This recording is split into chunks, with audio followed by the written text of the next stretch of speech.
welcome everyone to Today in the Scene by Indie Arcade Wave. I'm Joe, your host, and here on In the Scene, we dive into what's happening in the arcade space. From new arcades, arcade owners, arcade operators, indie developers, anything in that space, as well as just news in the space in general. Now, I've been working on Galactic Battleground for almost 7 years now. We brought that to arcades all over the country. We've been showing it off at arcade shows as well. And we have Food Fight Frenzy, which is coming out in Q4, hopefully, for sale basically to anybody that is interested in bringing a multiplayer food fight into their arcade. Now, I'm really excited to talk to our guest this week. I've got a guest from Texas. He was the first person to say, yes, we want to have you demo your game at our location when I was setting up the tour. And we're just going to jump right in. So we're talking about the Game Preserve down in Houston. I've got Rusty Key with me. How you doing? Howdy, how are y'all? I'm great. I'm excited to talk again. I know we've been kind of going back and forth. Last time we spoke, you were taking your DeLorean to the track and you were delivering a cabinet at the same time, which pretty cool story on that one. But let's just jump right into your story. Kind of tell me, who is Rusty? How did you get into the arcade space? And then we'll start talking about the Game Preserve. Well, actually, I started really collecting arcades and things after a divorce, believe it or not. It's either that or go drinking, right? And I'm not a drinker. So I thought, all right, well, started out in pachinko machines. And I still have like 16 pachinko machines and jukeboxes and things. I finally got my hands on my first pinball machine, true pinball machine. And like everybody else will tell you in the hobby that once you get one, they're kind of like rabbits. They just multiply. Next thing you know, you just got, my house was full. I had a storage unit and things full. And I'd gone to the Houston Arcade Expo, which happens every year around November. It's a great show. If you've never been, you got to go. But anyway, we went there, met some really cool people. And one of the things we noticed was that just like me, most of the other people just we all had our games in storage. We'd bring them out and we'd plug and play, plug them in and pray that they worked and turned on for the full weekend. Then we'd take them and go right back to storage again. And it's like, well, who's getting to see this? But then I also saw there was a lot of people out there that didn't have arcades that want to come and play them. So I put out there on it was what we call bulletin boards because this was back in 2012. I put out there on one of the bulletin board pages called KLOV, Killer List of Video Games. And I put out there on that board that, hey, I'm looking to do this, to maybe do a co-op where we would just, everybody bring in, set up your games, and everybody just share the cost. If there was 100 games and you brought 10 games, then you would pay 10% of the cost. We would charge people, and anybody came in we would take those charges that we collected, put it against the total expenses, and then the more people we had in, the less we had to pay. Sounded like a great idea that when we would kind of like just the whole arcade community could participate. Well, we got a lot of naysayers. No, that's not going to work yet. You're not going to be able to do that. And we've tried it before and that type of stuff. Well, one gentleman, Ken Graham, stepped up and said, I like your attitude. And he had done some work for me on a game called Spectra 4 by Valley, a very rare game. He had done some work for me on it. And so I met Ken.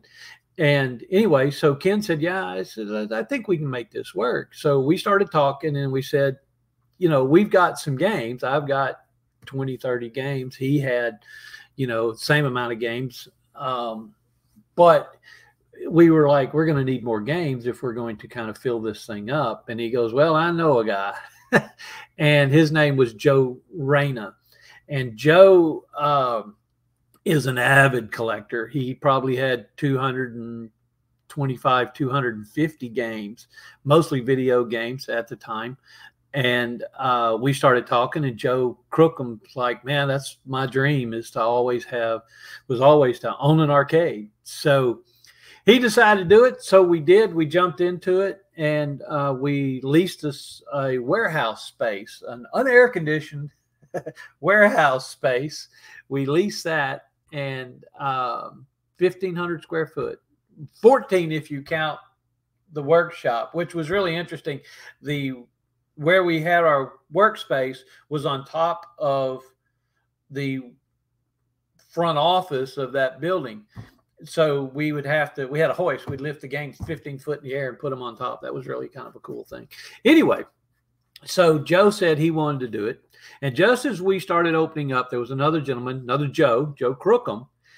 Joe had a little business called Classic Arcade Works, where he actually was making cabinets, and had somebody with CNC cutting the cabinets. He was putting them together and replacing all these broken cabinets. Joe said, yeah, that's a good mix. Let me get in there and join you. So we did. Now, we still opened it up as a co-op. Everybody just kind of share. Well, it turned out, what we found out was that as we opened, nobody else wanted to bring their games. Everybody just wanted to come play ours. So over that year, we kind of refined the business model, how we would work. We would do memberships, monthly memberships and day passes and things like that. And we did that for a year, figured out, hey, this would work. We moved to, so after that year, the location was an issue. It was in an office park, so you had to have the combination. So people had to reach out to us, find out what the combination was to the gate so they could come in. And it was a terrible location, but it was a good location for us to start to get our business model figured out and that type of thing. So we then moved, after we were there for a year. We opened in January of 2013. And we went through that year. So in January of 2014, we moved to another location up here in the Woodlands. It was right on the freeway. It was in another strip center, 4,500 square feet, much larger. But it had some unique advantages to it. It was actually, somebody had set it up for a church at one point. So it had this big room that with good air conditioning in it that would help with our machines.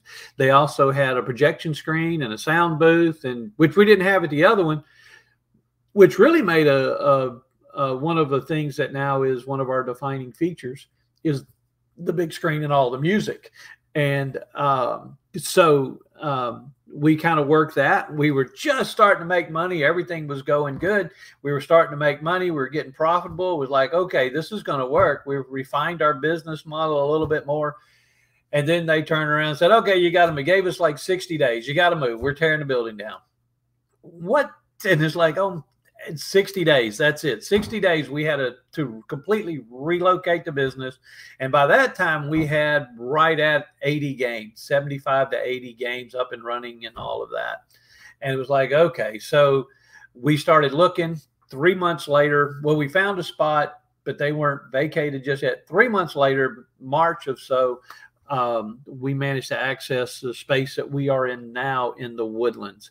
And that space we've been in since then. It's 6,500 square feet of space. We've got over 120 video games, pinball machines. We further refined the business model. We've gotten better at it. We were doing pretty well. Matter of fact, we were doing really well. We were doing so well, we thought, hey, we want to open another location. That would be great. We could have 2 locations running. And we kind of looked at Houston and who we could put in various places, and somebody to help us out. And well, when we moved to let me back up. We moved to the game preserve in the Woodlands. We moved that second time to the big location. We needed an influx of money. So basically we sold percentage of ownership to a gentleman named Danny Caswell. Danny brought in some games as well as some cash and helped us get moved in and get the Woodlands, the current location of Woodlands, started up. Well, in 2019, we just sat and met in May of 2019 and said, hey, let's do this. Let's open another location. We brought in a gentleman named Eric Stinson. Eric was a friend of everybody in the community as well as all of us. We all knew Eric. He's a great guy.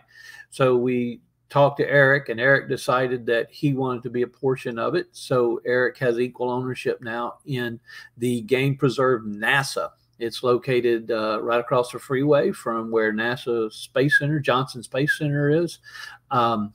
That space is 11,000 square feet. It's much bigger. And in May 2019, we were doing really good. We got a loan to go into that business. We've probably spent close to $250,000 on getting that place, getting it renovated. You've seen how cool that place looks. And we opened in July of 2019, which was probably the worst timing ever, because 3 months, 4 months later, we were shut down for 6 months basically, and the pandemic just almost killed us. Almost killed us. But we did okay. We survived it. We managed to make further investments in things, and we've got some government SBA loans, and the rest is history now. We've just been up and running and trying to make it back, and it's probably going to take us about 4 to 5 years, though, to pay off the EIDL loans. Yeah, that 6 months cost us 5 years worth of payback, right? And but we're up, we're running, things are getting better, things are moving, and yeah, you guys came out. It was a lot of fun. I enjoyed playing the game. That was neat. Yeah, I loved the NASA location. It was huge, very well kept, nice and clean. The cabinets were arranged really well, and I mean they were all in good condition. So, I mean I really enjoyed the arcade. I unfortunately didn't get to see the other location, but yeah, the NASA one was really cool, and we were super honored to be able to demo the game there and hang out for the. I mean, we were there for a day or two. I can't remember exactly what it was, but it was a day, I think. Yeah. But yeah, so there's a lot of people involved in this, a lot of moving parts, multiple locations, a bunch of moving, lots of games. What was the toughest part about, I mean, obviously other than like getting shut down for a couple months, what was the toughest part about like getting everything together? Like, was it figuring out what games you're going to place in there or fixing up games that needed work? Like, what was the most difficult part of opening the arcade? Well, we kind of eased into it. But so if you were to ask me that today and say, hey, if you're going to start one, if somebody wants to start an arcade, what are some of the unknowns? We've been through a lot of different things. And one of the things, and I've actually done talks on it before, is you don't know what you don't know. You don't know when you start a business at times, you don't know what you don't know. You don't know what's going to sneak up on you. One of these things you're going to find out, right? And some of the things kind of surprised us. But, getting the machines together, one of our biggest challenges, and still is today, is the techs to work on the machines. It's hard to find people that work on machines. And, we call ourselves the Game Preserve. And this was part of our mission statement at the very beginning, was that we were going to preserve the game. So all our games, except for very, very few, all our games are the original board sets, the original monitors, original joysticks, as much close as we can get to them because they wear out. But everything that way, when you play a particular game, that game is exactly as it was back in the 80s whenever you play it. And that's probably the biggest challenge. And most people find that they open an arcade, everything goes great for the first 4 or 5 months. And then they start getting 100, 200, 300 plays per game per day. And their games wear out. We spend $1,000 a month in pinball parts at one location. So yeah, getting the games is generally, that's not the difficult thing. Keeping them running, keeping them up and going, that's probably your biggest challenge. Yeah, maintenance is big. I've talked to a lot of arcade owners, and they're like, in your expense report every month, be sure you have, $1,000 to $2,500 for repairs on games, because it fluctuates so much. One month it'll be 600, the next month it's $2,000, and you have really no idea what it's going to be. Right. So keep an eye on the maintenance. Bulletproof your cabinets before you put them out on the floor, and just be ready to fix them, especially if you have pinball, because you got a steel ball flying around in there. It's going to do damage eventually. Yeah, and pinballs are probably the biggest challenge, because people come for the video games, but they stay for the pinball. And because everybody wants to go, oh, I remember that Mark Gallagher and Pac-Man. Well, they play one or two, and then they're looking for something else. Well, a pinball gives you a different game every time, and so people play them more. And then you get little kids in there that don't know how to play. Parents are off playing their own game, and they're not really worried about teaching the kids, so they're just monkey flipping, just bang, bang, bang, bang, bang on the flippers. They have no idea what's going on, and we wear them out, and that's just nature of the beast, and that's what you got to live with. Yeah, I mean, I agree. I was there playing games for an hour or two, and then I was like, I'm going to play some pinball. And whatever IP drew me in, I stuck there for a little while. And Lord of the Rings was incredible. I think that was the first time I'd ever played that one. So, oh, really? Yeah, that's a nice one. I'm glad you guys had that one. That was really fun. Yeah. Let's talk about indie games. I know you obviously we did the demo with Galactic Battleground, and you've got a Retro Raccoons in there. What do you think about the indie space, the games that are coming out of it, and I mean, obviously we're in talks about bringing in a Galactic Battleground, but what do you see for the future of arcades with this indie scene growing right now? Well, you know, so I think the biggest challenge that new video games have is that you're trying to go into an arcade space that has changed dramatically. Back in the 70s, 80s, 90s, you know, the arcade space was video games where people played a game or played it by themselves or played someone else just for the joy of the game. Now, arcades are redemption spots where everything gives out tickets, everything you got it. People want to play just so they can get the tickets so they can then go and get this plastic junk. And I'm not being mean to that space. It's a way they make money, and I enjoy doing that. I'll go to Dave and Buster's, or I'll go to Main Event, or we'll go to different ones and play those games, and it's fun. It's kind of a unique. You know, you're just going to get cruddy little toys, but who cares, right? You won something, right? So I think the biggest challenge for indie game makers is understanding that space you're going into, you know, is spaces where they've got, okay, they've got limited space. You're going to drop your game in here, and that space I could have with people playing redemption games. So what are they going to play more, your game or the redemption game? Well, it's about longevity. When you get somebody in there, you want them to run that card many times you want, right? In a pay-for-play space. And in a pay-for-play space, I think that's where your indie games are going to have the biggest challenge, is getting that space over the redemption games that they know are going to keep people in there and keep them swiping. Yeah, I totally agree with that. We definitely see a better performance out of like pay to get in locations. We see sometimes even like double plays, like Glitch Bar down in Florida. That machine gets just beaten up. Like it gets played so much in there because you pay to get in or you buy a drink, one or the other, Right. and then you're in. You know, you can play in the arcade all day as long as you want. And we get a bunch of people in there just playing on the cabinet for hours at a time. I think that's a really good perspective on it, that it does fluctuate quite a bit whether they're putting in quarters or coins or not. Yeah. Because at the end of the day, it's the floor space, right? It's what that owner is paying for that.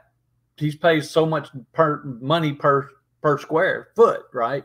And when you divide all that out, that game has to bring in that amount or create enough enjoyment for that amount that people want to come back and play. And that's also why arcade game people have to have a large variety of games. We've seen several places open up. They got 15, 20 games, whatever.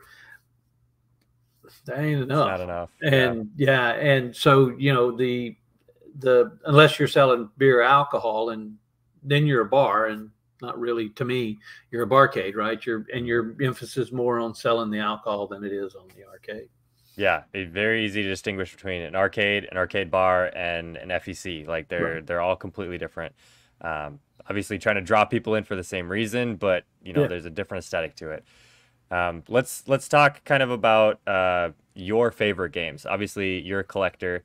As a collector, it's usually hard to pick between your favorite games because it could be a game that isn't necessarily your favorite to play, but your story of how you got the game was your favorite. So let's talk about your top 5, like either coolest stories of how you acquired the game or games that you just have a lot of memories with and absolutely love playing. Well, that's funny. It varies. People, as an owner, you get that asked all the time. Hey, what's your favorite game? Which one do you really like? Well, it depends on what month it is. Depends on what I got. And but there are a couple of games that I know I'm just never going to sell. You know, my matter of fact, I'm getting older. I'm approaching 62 this year, and sat down recently with my kids and said, okay, guys, you know, Dad's got X amount of years left over, you know, just because that's just the way it is. I got a bunch of stuff. I got a lot of toys. So, and houses and stuff. So what are we going to do? How do we divide this stuff up? What do you guys want? What you don't want? And of course, they all enjoy the arcade and see that as an ongoing exercise for them. But as we talked about the games, what games you want? Because right now I've got over 120 games myself. And it's like, okay, which games do you want? Well, they only picked like 2 or 3. The rest of them they really didn't have. And one of them is the Back to the Future game.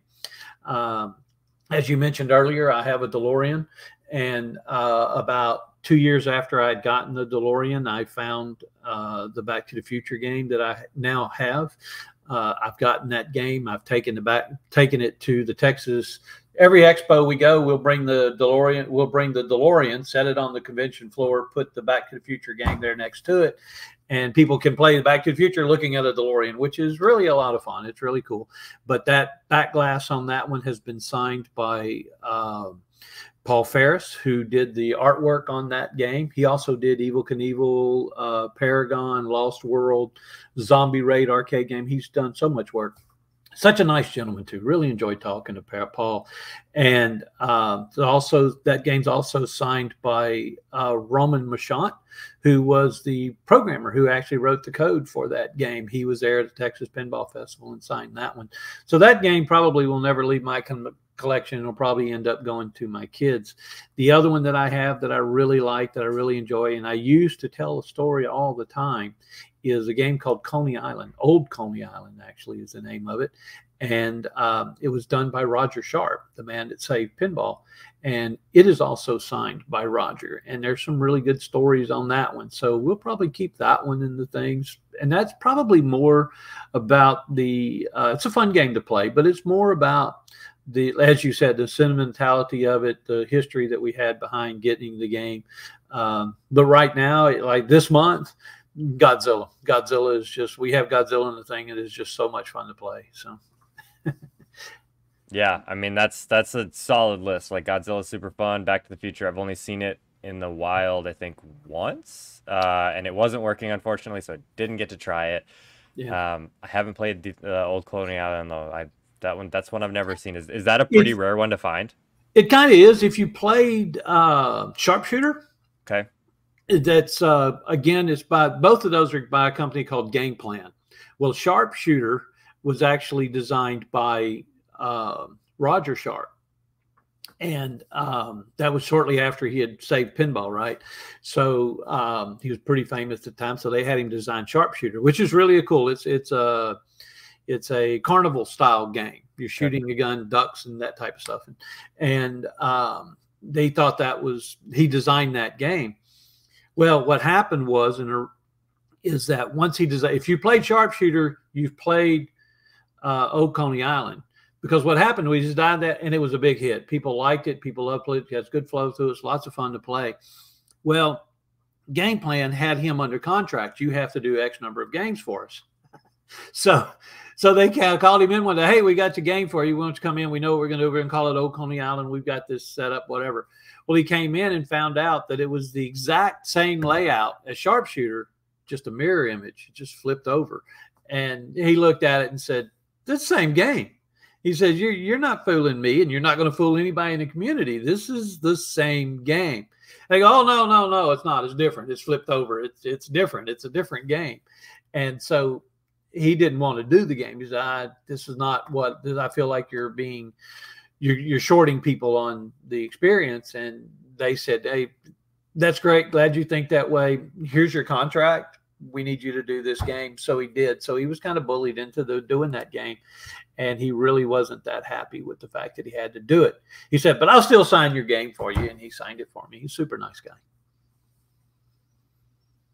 That's funny how it all came around. They just tried to flip the play field, and they were like, "Different game. It's new. It's not the same as the last one." Right. It's saying he's going, no, it's not. Come on, man. And there are so many stories about just about every game. You know, you can find some unique stories about something.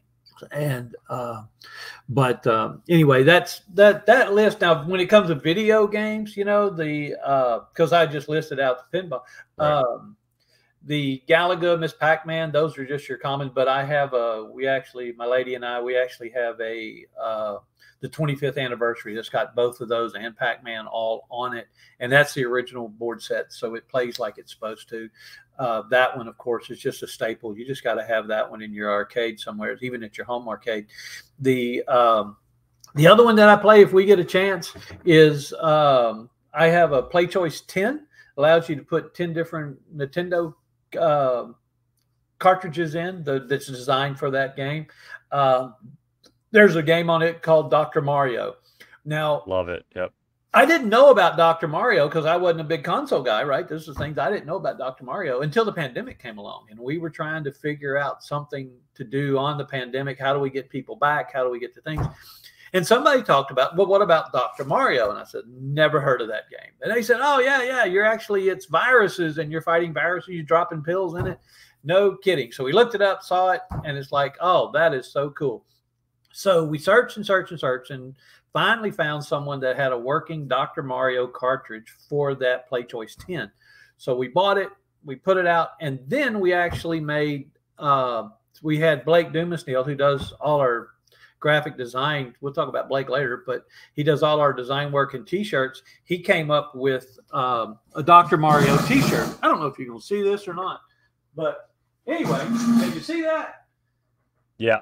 That's the Dr. Mario T-shirt. So he came up with the Dr. Mario T-shirts, and I think we printed 200, maybe 250 of them. And we told people when we printed them, this is going to be a limited edition shirt. We're going to charge more money for them, mainly for two reasons. One, it's a limited edition. You're not going to get another one. We're never going to make another run for it. And then we charged extra money for it. We charged a little more. I don't remember. I think it was $35 instead of $25 or something like that. So we said we're going to charge extra money so that, well, we can keep the doors open through the pandemic. And it was amazing. People really stepped up, did it. We sold the shirts out really quick. Sold them online and things. Sold the shirts out. And somebody came in the other day, saw my shirt, wanted one like it. And I was like, yeah, it's a limited edition. He goes, you could reprint those in a different color. And it wouldn't be the same shirt. It's like, no, we're not going to do that. We promise these folks these are limited edition shirts, and that's exactly what they're going to be. So limited print is a limited print. Right. If you don't make another one, you just negated everything you've ever said, negated the price on it. We're not going to do that. Exactly. Well, let's talk about the mural. I think the mural at the NASA location is really cool. I've got footage of it. I know you said there's a little bit more that's been added to it since I got footage of it, but just what's the idea behind that? And I mean, it's a huge undertaking. Like, this is not a small hallway. So tell me more about the mural. So there's a couple of different things. So did you notice the big mural on the wall inside the arcade?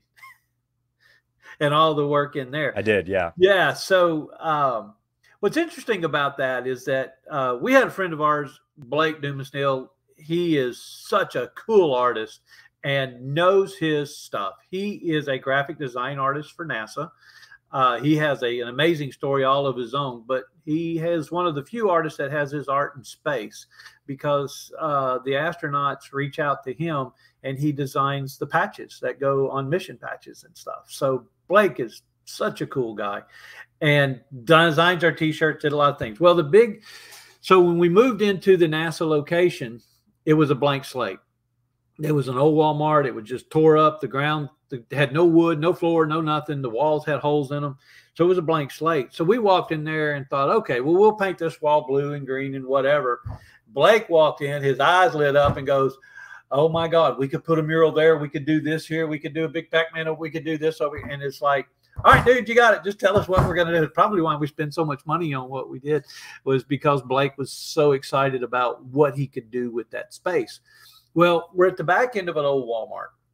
And we knew this space was just going to look amazing, and it does. And we knew for all his artwork and stuff that we were going to put in there. And then we had to create this really big, long hallway so that the people could get in from the front because we were in the very back of the old Walmart. So 300 foot long. When we talk long, it's 300 feet literally from the door to the other door. And so as we were talking about different things, we got in the idea of maybe we could put some murals up. And then I don't remember, it was Blake and I, it just came up in the conversations. We were talking about the different murals. One of us, or both of us combined, came up with, we ought to make a timeline. We ought to make it so when you come in the door, the most newest games or murals are on the front. And as you walk down, the games get older and older and older and older until you walk into the arcade. You're kind of going through the timeline. And that's exactly what it is. Each section of the hallway, there's a 90s game section, then there's an 80s game section, then there's a 70s game section. And the very last mural looks like Pong. So it looks like the screen of Pong. You'll see the puck and you see the two things, and you actually walk through the screen of Pong to come into the arcade. So it was kind of an idea. And a gentleman named Sean Swammer has done those murals. He's done 90% of them. There's a couple that Blake did. There's some that we worked on together that because they were just really simple, just graphic. Like the 70 games. I mean, asteroids. That's pretty easy, right? You just make little circles and draw square ships, right? So some of those we did ourselves, but Sean has done some amazing artwork, and it's life-size game murals. Mortal Kombat, Teenage Mutant Ninja Turtles, Street Fighter. Then we have Dragon's Lair is absolutely amazing. The Dragon's Lair one is, but they're all full size, which means that people can stand next to them, and we see them all the time. We see pictures of people posted on Facebook and things of them posing in front of the fighter games and doing stuff. So yeah, that was the idea, to give people a place to a little bit of entertaining, a little bit of understanding of what they're kind of going back into, but also give them a chance to photo opportunity as they go down the hallway. Yeah, the hallway's awesome. The games on there are really cool. If I remember correctly, I haven't watched it in a little while, but there was like a Tron bikes on there too. Yeah. That was a cool spot that stuck out to me. And I mean, it's just like the way the timeline works. Like, you guys picked the games, like the best games from each era are in there, and you see them. It's very hard to miss walking through this hallway. Yeah, it is. It really is. And that is one of the things that people walk into it. It kind of increases their wow. When we first started, one of the things we always want to do is make sure that the arcade room itself was kind of behind the wall, behind the things, because what we wanted to get was when people walked in and looked around, you got that wow factor where people go, oh, wow, check that out, right?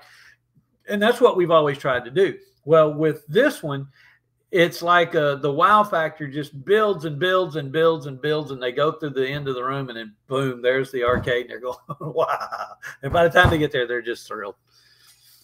Yeah, and the art all over the arcade is insane. It's everywhere. Like, there's not any blank space on the walls. It's all filled with art, and it's all super cool.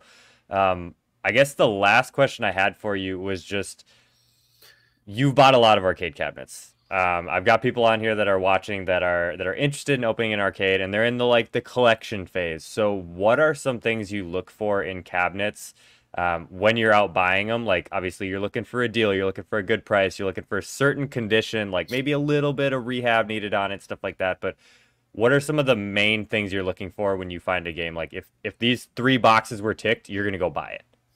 So price does a lot, right? Because you have to realize that whatever game you get, you're going to continuously put money in it because it's going to break. Right. So, and the condition and price and, how well it works. But price is a big thing. Even though, hey, we got money, we make money off of it, we can't go and pay a whole lot of money for an arcade cabinet because it's one of 125, 130 games that are running, and they're going to break. We're going to have to pay money on. So, you have to, price is obviously the big thing. The second thing I would say is that the only part of the cabinet you really kind of need to worry about is the front part, because most arcades, their arcades are slid in side by side by side, and you never see the side art. So if you can get a game that plays really well, the control panel looks good, the marquee looks good, the thing looks good, if the front of the machine looks good, but the side of it is scratched up, it's got dirty words scratched into it like they all probably do, don't worry about it. Just get it and slide it in between two more, because you can pay a lower price for that game and get that, because you're not looking for 100% restored game. You're looking for a game that works 100%, or you can easily get to working to 100%. And then the next thing you go to is, a lot of people go, because we have a lot of games. It's funny you mentioned your food fight extravaganza, your food fight, right? We have an original food fight. Well, that's a pretty rare game. And we have some games in there that are super, super rare. We've got one up at the Woodlands called Shoes, Shuuz. It's a horseshoe pitching game, which is super fun to play, but it's very rare. We have a lot of really rare games. Nobody plays them. So your rare games, it's cool to have to be say, hey, that's really rare, that's whatever. But you know, ones people play, Galaga, Miss Pac-Man, Stargate, Centipede, Dig Dug, the ones they made thousands of, because when people come back into a retro arcade, they're wanting to relive that experience they had back in the 80s and 90s. And if they come into, and it's a bunch of games they don't recognize, they're not going to get that experience. But if they come in and there's that game that they played at the 7-Eleven or at the Kroger store or at the shoe store, wherever the games happen to be, that's going to click that button on them. They go, oh, that's my game, right? I remember playing this when I was a kid. Well, the ones that everybody played was the ones that aren't rare. Miss Pac-Man, 35,000 of them made, right? Tons. So everybody knows Miss Pac-Man. Everybody wants to play Miss Pac-Man. We have 3 of them in the arcade at the Woodlands, and I think we have 2 or possibly 3 at the arcade down in NASA. So it's price is one, popularity has got to be your next one. You got to get, every arcade better have a Miss Pac-Man and a Galaga and a Stargate and a those types of games, Tempest, which is really hard to keep going. But, those types of games, look at the popularity of those games. You need to have the staples, and then you can throw in your collection of the rare games and things. But understand, when you put a rare game in there, it's going to get beat up. It's going to get played. It's going to get beat. You got to be okay with that. Yeah, that's big. I mean, you don't see a lot of food fights in arcades. The only one I've seen in the wild, I think, at this point was at a convention. It was owned by Anthony from Ground Control in Portland, and it was his personal cabinet that he restored from. He said it was pretty beat up when he restored it, and that went to the convention, and then it went back to his house. It did not go to Ground Control. Yeah. And we have several games like that. So our biggest problem with Tron, we had a Tron. We actually had it borrowed from Calvin Hendricks, and he had his Tron in there. Well, he took his Tron home because it was getting beat up, et cetera, while he took it home. Right. Well, we were going to put Joe Reyna had in his immense collection, he had this really nice Tron, and he didn't want to bring it to the arcade for that very reason. It was going to beat up. And I mean, it's like immaculate. Well, the problem was Hurricane Harvey came through, flooded his house and flooded the bottom of his cabinet and trashed his cabinet. So now it's sitting here in the warehouse waiting to be fixed and waiting for it to move to a different cabinet because that cabinet's just gone. So, but yeah, it's roll the dice, right? Right. For us, it's either the kids are going to tear it up or a hurricane's going to get it. One of the two. You never know. It's never 100% safe. That's exactly right. Yeah, that's all I had for you, Rusty. I really appreciate you coming on. Just give shout outs to your social medias so that people can follow along and check out what's going on with the Game Preserve. Yeah, well, first thing I got to tell you, I like that shirt you're wearing. That's pretty awesome. It's a pretty nice shirt. I agree. That's one of our good sellers. So the Game Preserve, you can find us on Facebook. That's probably the best place to find us is on Facebook. Just look up the Game Preserve. You'll find it. You'll see both locations. You'll see recent pictures. We try to do that all the time. We do have a website at GamePreserveHouston.com. On there, we have a store. You can, you want to talk about the adaptive game products? Oh, yeah. Let's talk about that quick before we wrap it up. I know you're running out of time because it's no, we're good. We're good. I just totally forgot about that. That was so cool when you showed me, but I somehow forgot. Yeah. So adaptive game products, actually Adaptive Flipper Control is really the first product of this company we have called Adaptive Game Products. So I had two senior technicians. One of them, Jim Austin, had a stroke while he was at work, and it was a very severe stroke, almost killed the man, on a vent for like 2 weeks, in the hospital for like 3 months, and then 6, 8, 9 months of rehabilitation. And now the gentleman has one half of his body is basically dead to him. He has no use of his right hand, no use of his right leg. Only his left-hand side works. Well, after about a year, his wife was like, Rusty, you got to take him back. He's driving me crazy. He's an engineer. He's got to do something. So talked to Jim, and Jim came back to work for us. And he said, we said, look, you can come in, you can be the eyes and the brains, and we'll have our technicians go in there and they can be the hands. So they did. And that's what he was doing. It was working really well. After about a month and a half, though, Jim called me in one day and said, hey, I want to show you something. Come check this out. So I went up there, and Jim was like, we've got these pinball games, and I help these guys. We get them started. But unfortunately, I can't play them. There's no way to play test them because I've only got the one hand. He said, so look, let me show you what I made so I could test these games. And it was it was a single little box fit in your hand that had buttons on it, 2 buttons. He said, he had alligator clips. He says, clip here, clip there, check it out. Boom, boom, boom. I can now play pinball with one hand. And I said, that's pretty cool, dude. And he says, yeah. He said, but I want this to go to other people. There are other people out there that can't play these games, and we want to be able to do that.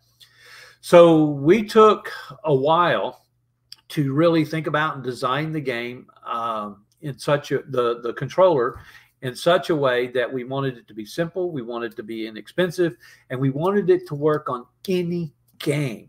Doesn't matter the age of the game, right? So we really did some research on how to do this. So now we have a thing called it's a provisional patent pending on the adaptive flipper control. Basically, it's a 1/4-inch plug you put into the bottom of your pinball machine, female side, and then the plug, I might have one here in the warehouse, I have to look. You have the controller, it has the 2 buttons on it, and a 1/4-inch jack, and you just walk up, plug that jack in, and now you control the flippers. And so people that have this disability, that whatever it is, they now have the ability to play pinball. These are people that used to play that couldn't play anymore because of something happened, or it may be that they've never played pinball before because they don't have to. And what makes our system nice too is the controller can be anything. It's just the standard jack going in there, as long as you got to make the flipper, the switches and stuff strong enough, because the old electromechanical in some other new games, solid state games, the flipper voltage goes through there. You're talking 45, 50 volts could go through that switch. So you got to make sure you have the amperage, the right switch types. So anyway, but we have the little small hand controls for kids. We have larger hand controls for adults. We have a hand control that looks like the trigger, where you got a trigger finger and a missile, right? So it's easier to hold in that hand. We also have we have a set of foot controls. So if you have no arms, you can still play, and you can use your feet to do it. And one of our friends in the local arcade community, he has MS, and we've watched over the years as his grip strength goes less and less and less. So what we thought, how do we fix that? How do we solve that? So we have a big box that sits on your lap, and it has 2 big soft touch buttons on it. So basically, he can take his hand that he really can't move, set them on top of the buttons, and play pinball just by pressing the soft touch buttons. So it's a multiple way to do that. And it's inexpensive. The kit per machine's $15. That's it, every machine. And it works on any machine from the 40s all the way. I've got it in Godzilla and all your new games. And we've tried it in and had it installed, and had one installed on the Barrels of Fun Labyrinth game. We have one. So it works on all the games. It's $15 per game. It might be a little bit more if you got multiple flippers. If you got more than 2 flippers, then it's like an additional $5. It's not that much more. And then the hand controllers, $25, $30. So it's affordable, it's robust, it works in any games. And you can play one game, you can play a brand new Stern game unplug it, walk over, and play a game from 1959 if you want to, and no change. It works on all of them. So, yeah, I appreciate you giving me the time to talk about that. It's a great opportunity. We have it on our website, in our store. That's kind of what made me remind me of it. The other thing is that we work with Project Pinball. And Project Pinball, as you know, puts pinball machines in Kill Children's Hospital. The Game Preserve worked several years ago, and we got 2. One's installed in the Children's Hospital here in the Woodlands, and the other one is installed in the downtown in the Children's Memorial Hermann Hospital. They've got one down there. And most recently, we put one of those adaptive controls into that pinball machine there at Hermann Memorial Hospital. So those kids that are in there with broken arms or whatever have the ability to go play pinball. Yeah, I think it's an awesome product. It helps a lot of people out. It brings pinball to pretty much anybody that wants to play it. And it was incredibly responsive. Like it was just as responsive as hitting the buttons on the side of the cabinet. So you couldn't even tell the difference. It was a really good product. Yeah, that's all I have for you, Rusty. I really appreciate you coming on and chatting about the arcade, talking about the adaptive play stuff, the pinballs, and everything you have. Keep doing what you're doing because the arcade was awesome. I loved visiting. Thanks for coming on. I really appreciate it. For anybody that's still watching, don't forget to like, share, and subscribe. It helps us a ton. The wave will continue to grow and we can all ride it together. We've got the Galactic Battleground Konami and tabletop available for sale right now, as well as Food Fight is coming out. Hopefully Q4 is the plan on that. I'm excited to see that one. That sounds like a lot of fun. I never really quite understood Food Fight, and I was looking at it because it's so rare, right? You don't see them. And Joe Reyna had it in his collection. Like, oh, you got to come try this game. And I haven't had a chance to play your Food Fight, but I'm assuming it's the same way where you throw apples and pies and all that type of stuff, right? Yep. And it's such a fun game to play, the old style looking. So I'm really looking forward to playing that one, especially against other people. I mean, to throw food at somebody, it's so much fun. Yeah, that's what pushes it over the edge. It's just that community, the multiplayer aspect is really big. Yeah. But yeah, until next time, peace.